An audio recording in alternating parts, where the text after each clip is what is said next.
Nishad party के राष्ट्रीय अध्यक्ष और उत्तर प्रदेश सरकार में कैबिनेट मंत्री the political godfather of fisherman Sanjay Nishad ji हमारे साथ मौजूद हैं।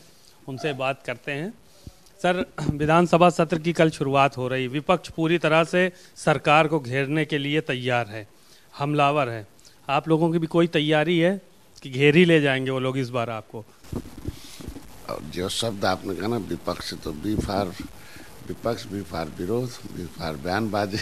इसके अलावा विपक्ष के बाद बचा क्या है? अच्छे काम किए हो तो विपक्ष को हमेशा आवाज़ उठानी चाहिए कि ये हमारी बहुत अच्छी नीति थी और इसको सरकार ने रोक दिया या उसको बढ़ावा नहीं दे रही है। तो अपनी अच्छी नीति तो किया नहीं और जिसकी वजह से विपक्ष में बैठना पड़ रहा। तो पहले अब कम से कम समाज के हितों में नीतियों पर हमेशा चर्चा होनी चाहिए कि ऐसी नीति जो चल रही है जनता के हितों में उसका समर्थन करें।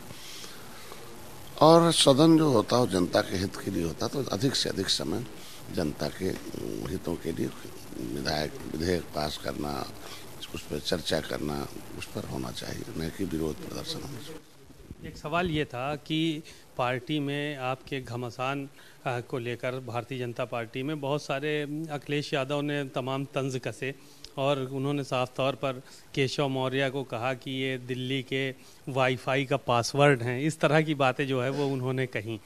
तो आप इस तरह की बयानबाजियों को किस तरह से देखते हैं? और कह रहे हैं कि इंजन टकरा रहे हैं, शंटिंग कर रहे हैं इंजन अब यहाँ के वहाँ के बीच में। तो ये सब बातें वो कह रहे हैं लगातार ट्वीट के जरिए और मीडिया से संबोधित करते हुए। देखिए, जब तक कोई किसी का आधिकारिक बयान न आ जाए तो उस पर कुछ टिप्पणी करना ठीक नहीं है।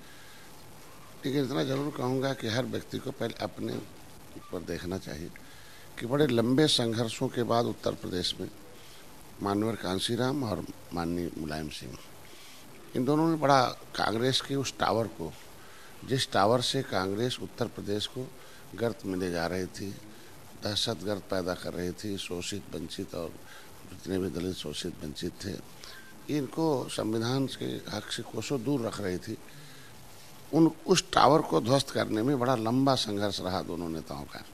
और तब कांग्रेस यहाँ से समाप्त हुई। और आज के दिन में कांग्रेस ने खुद अपना टावर वाईफाई जोड़ लिया समाजवादी पार्टी से, और उनकी हरी भरी खेती को कितना कटवा रहे हैं इनके ऊपर है। मैं इतने कहूँगा समाजवादी पार्टी को कि अपने अंदर जो अखाड़े के पहलवान हैं उसको निकालते रहें, ये भाड़े के पहलवानों से दूर रहें। और ये सब जो आए हैं कुछ देर तक आंशिक सफलता दिलाएंगे, फिर पूरी सफलता ये नहीं दिला सकते कांग्रेस वाले। बीजेपी में टकराव की स्थिति बनी हुई है बड़े नेताओं के बीच में। कहा जा रहा है कि डिप्टी सीएम और मुख्यमंत्री, ये सब सारा टकराव की स्थितियां अखबार लिख रहे हैं। तो क्या सच में इस तरह की टकराव की स्थिति बनी हुई है? आप लोग तो बेहतर जानते हैं। देखिए, कयास कुछ भी लगाए जा सकते हैं, संभावना कुछ भी व्यक्त कर सकते हैं। मीडिया को खबर चाहिए, खबर बनाना, लेकिन जब तक किसी का आधिकारिक बयान कुछ नहीं आ जाए तो उस पर टिप्पणी करना ठीक नहीं होता। नहीं, आप ये भी आरोप है कि भारतीय जनता पार्टी में एक धड़ा है जो पिछड़ा विरोधी है और एक धड़ा है जो अगड़ा विरोधी है। तो इस तरह की बातें भी निकल कर सामने आ रही हैं। आप पिछड़ों के साथ हैं कि अगड़ों के साथ हैं? देखिए, हम तो दोनों के साथ इसलिए हैं कि यह भारत भारतीय संप्रदाय का है। निश्चित रूप से पिछड़ों के अंदर जो पिछड़ापन आया है उसकी समस्याओं के समाधान के लिए हर व्यक्ति प्रयास करके ला रहा है आज के दिन में। और अगड़ों को भी वही आज के दिन में सदन में हो चाहे कहीं भी हो, उस समस्याओं में उनकी भी जिम्मेदारी बन रही है। और वो है भी कि पिछड़े भी विकास की मुख्यधारा में आ जाएं। तो अगड़ा पिछड़ा करके झगड़ा नहीं है, यहाँ सब लोग मिलकर आगे कर रहे हैं। और पिछड़ापन तभी दूर होगा जब सब लोग मिलकर काम करेंगे। चलिए, शुक्रिया। संजय निषाद जी कह रहे हैं विपक्ष का काम आरोप लगाना है, हम लोग जवाब देने के लिए सदन में तैयार हैं और पिछड़ों को ऊपर उठाने का काम सबको मिलकर करना होगा, तभी आगे की पंक्ति में पिछड़े भी खड़े हो पाएंगे। कैमरामैन मेहदी हसन के साथ सीमा नकवी, भारत समाचार, लखनऊ।